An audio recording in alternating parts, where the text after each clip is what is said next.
Hi అండి. Welcome to mini vlog. ఇంక ఈరోజైతే మార్నింగ్ కుకింగ్ రొటీన్ చూసేద్దామండి.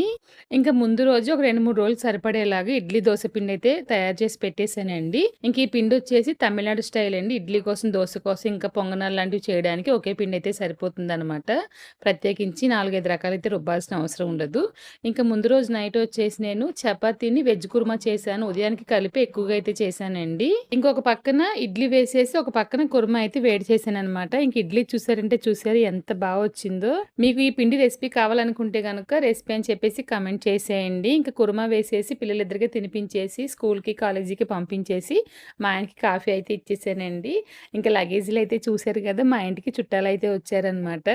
ఇంక ఈ లోపు నేనేం చేశానంటే ఒక పక్కన బియ్యం కడిగి పెట్టేసాను. మా ఆయన వచ్చేసి చికెను, మటన్ అయితే తీసుకొచ్చి పెట్టేసారండి. ఇంక చుట్టాలు ఎవరొచ్చారంటే ఫస్ట్ టైము మా మేనల్లుడు అయితే వచ్చాడు. మా మరదలు, ఇంకా మా తమ్ముడు, మా మేనల్లుడు వచ్చారనమాట.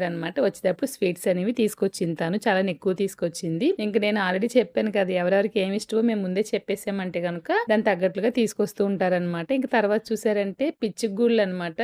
ఇది ముఖ్యంగా గోదావరి జిల్లాలో స్పెషల్ స్వీట్ అండి అది. తన ఇంటి దగ్గర ఒకరు చేస్తున్నారని చెప్పేసి తయారు చేపించి తీసుకొచ్చిందనమాట.